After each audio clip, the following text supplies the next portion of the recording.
અમરેલી બગસરાના માવ ચિંજવા ગામે પીજીવીસીએલના કર્મચારીએ સરપંચ સામે નોંધાવી ફરજ રૂકાવટની ફરિયાદ। બગસરાના માવ ચિંજવા ગામે પીજીવીસીએલના કર્મચારીએ સરપંચ સામે નોંધાવી ફરજ રૂકાવટની ફરિયાદ।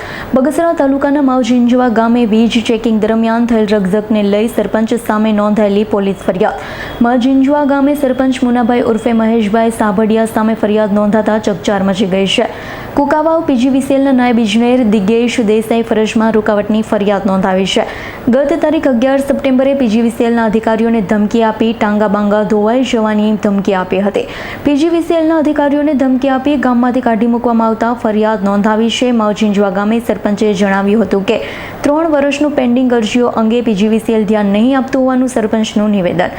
હું મહેશ સબાડિયા માવ ચિંજવા ગ્રામ પંચાયતનું સરપંચનો ચાર્જ અત્યારે મારી પાસે છે।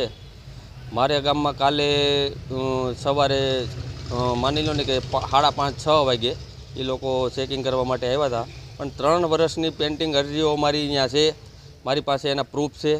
અને આ લોકોને પાસે રિપેરિંગનો કોઈ ટાઈમ નથી અને ચેકિંગનો ટાઈમ છે। મેં એને નારણભાઈ કાસડિયા જ્યારે મારા ગામમાં ગ્રામસભા લેવા માટે આવ્યા હતા આજથી 3 વર્ષ પહેલાં, તેથી પણ મેં એને લેટર પેડ ઉપર લખીને આપેલું હતું, તો એ લોકોએ એનો કોઈ પ્રશ્ન સોલ્વ કર્યો નથી મારા ગામનો। અને ચેકિંગમાં વારંવાર આવે એટલે મેં એને કીધું કે ભાઈ તમે લોકો પહેલાં મારા ગામનો પ્રશ્ન સોલ્વ કરો, પછી તમે તારે હું ઘરે ઘરે આવીને હું ભેગો આવીને ચેકિંગ કરાવી દઈશ। અને એ લોકો એવું કહે છે કે મારા ગામમાં 1.5 લાખનું ચેકિંગ એ લોકોએ પકડ્યું છે, પણ એવું તો મારા મુજબ એ કોઈ કનેક્શન હતું નહીં કે કોઈ ચોરી કરતા હોય ને પછી કોઈના એમને લખી નાખ્યા હોય તો ખ્યાલ નથી ને મારી ઉપર એને ફરજ રૂકાવટનો કેસ કર્યો છે। તો આ અવાજ દબાવવાની એક વાત છે।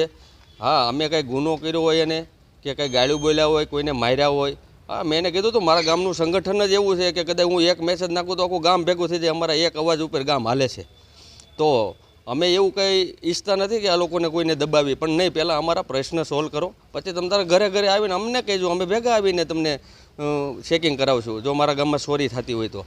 અને આ લોકો મારો અવાજ દબાવવાનો પ્રયત્ન કરે છે અને મારી ઉપર ફરજ રૂકાવટનો કેસ એ લોકોએ કર્યો છે। આગળ જોવી છીએ શું થાય। તો સરકારને મારી એવી અપીલ છે કે આ લોકોને થોડુંક પ્રેશર આપે કે મારા ગામનું મેન્ટેનન્સ અને ખેતીવાડીનું મેન્ટેનન્સ એ લોકો કરે। અને મેં ગયા વર્ષે એને અમારા ગામના 200 જણા અમરેલી પણ રજૂઆત કરી હતી, ગયા હતા અમે, અને એને ઉનાળામાં ટાઈમ ન મળ્યો તો એ ચોમાસામાં ખેડૂની ઊભે મોલમાં એ લોકો તાર બદલાવા આવ્યા। 10 દિવસ કામ કર્યું, 10% કામ કરીને વહી ગયા, બરાબર। પછી તોય ખેડૂત બોલ્યા નહીં। અમે કીધું ભાઈ આપણું કામ થાય છે તો કરવા દો ને, થોડીક નુકસાની થાય, વાંધો નહીં।